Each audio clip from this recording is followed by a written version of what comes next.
Hello humans, it's just Martine and welcome to another Dollar Tree haul. Today I've got kind of an interesting haul for you. Over half of it is middle grade, which is interesting. And then the rest of it is just random. So I've got 5 books to share with you. I bought each of these books for $1.25. If you wanna see just how much I saved, quite a bit. Make sure you stay tuned until the end of the video. Let's jump straight into it. The first book that I have to share with you here today is Maxis Secrets, or What You Can Learn from a Dog, by Lynn Plourde. And this is a middle grade book about this boy who is going to start middle school, and he's got a little weird name. His name is Timony, and he's moved to a new town. He's starting middle school there, and he knows that people are probably going to pick on him, but then he meets this dog he names Maxie. Maxie is deaf, which is an interesting aspect of this. And at first he's like, well, I'm going to take care of Maxie, but then, you know, Maxie ends up taking care of him. He also makes a new friend who's blind. I can't wait for that representation. I'm ready for it, here for it, ready to give an honest review of the blindness representation in this. And it just seems like a heartwarming coming of age story, and it's so cute. The author's picture is with a dog, which is adorable. She's written 30 picture books, but this is her debut middle grade novel. She's a former speech therapist. That's incredible. So I'm definitely excited for this. The copyright for this is 2016, and this originally sold for $16.99. Look at these end pages with the tiny paw prints. I love it so much. I can't wait for this. A little book about a dog plus disability rep. It's going to be so cute. The next book we have in this is The Magicians of Elephant County by Adam Perry. This book appears to be about these 2 kids who are magicians. The basic premise in the inside flap says like magicians don't reveal their secrets, but if these 2 are not going to be charged with a crime, then they're gonna have to break that rule and describe what happened, because apparently there's some mysterious stuff happening with this wand that they picked up.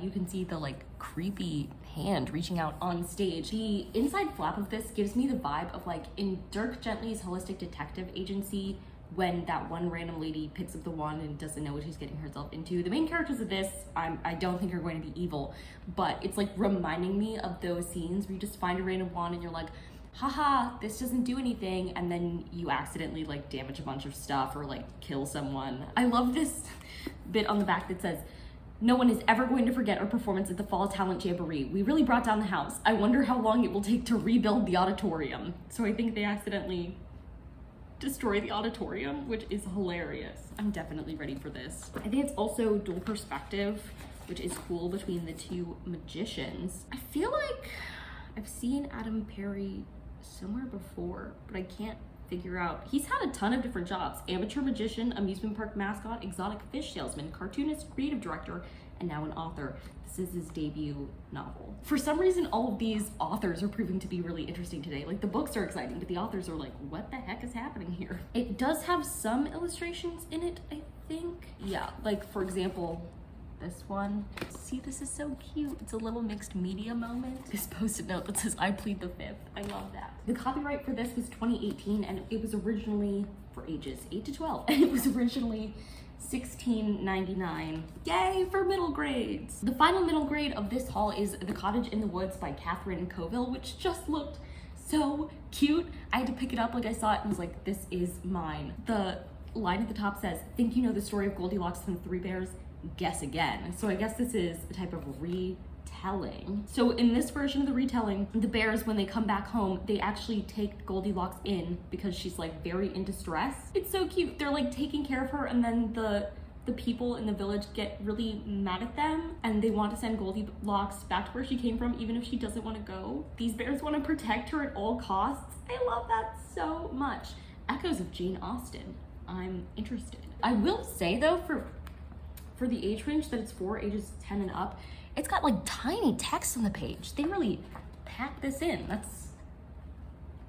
That's a little hard to see at times. I feel like I've never read a Goldilocks and 3 Bears retelling, and this one just seems like so wholesome, which I love. The copyright for this one is 2015, and it was originally just $7.99, but it seems so cute. I can't wait to read it. Anything interesting about the author here?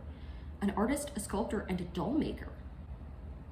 This is her first book for young readers. That's the theme with these books. It's like they've done lots of other things, but this is their first like middle grade-esque book. Super cute. Love that. Okay, that's enough middle grade for right now, apparently, because the next book I have is Doxology by Neil Zink, which is definitely an adult book. Sorry, it's Nell Zink, not Neil Zink. My bad, Nell. She edited an indie rock fanzine. The main reason that I picked up this book is that at the beginning of the synopsis, it talks about how they might be the worst rock band on the Lower East Side. So they're a band, and I love reading about bands, love that like trope.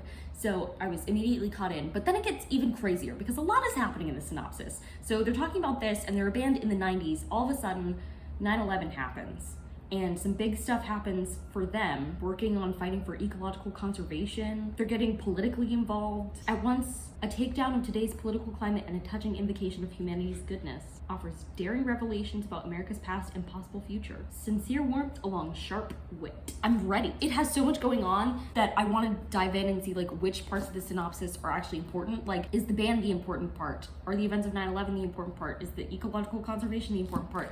Is it all of it? How does it tie together? I've got questions. I need to read this ASAP. Like, I'm so excited for this book. It is definitely longer than the middle grades though, so that's a bit intimidating. The copyright for this is 2019, so is that the newest one we have so far in this haul? Yeah, this is the newest one so far in this haul, and it originally sold for $27.99. So she's an expensive hardback right here.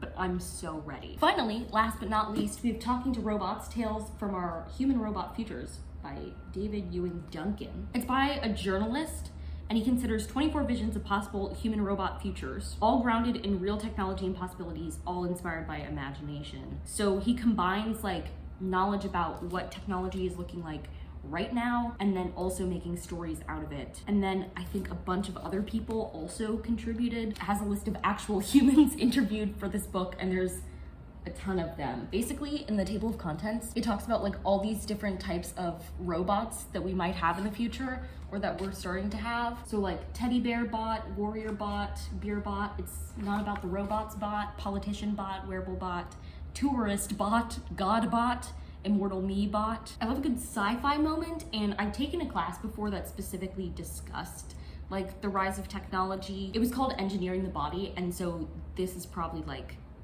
the perfect thing to think about that course for, so I'm excited. Copyright also 2019, and then this originally sold for $29, but I got it for $125. Whoop whoop. I don't know, it's hard to tell you like if I'm more excited for some of these books than the others. I think I'm excited for this whole stack. If I had to pick, no, I don't know. This just gives me such wholesome vibes that like I want to curl up and read it, but also I want the representation in this one. The implications for this one are interesting. The rock band, complex, literary fiction vibes of this one I'm digging.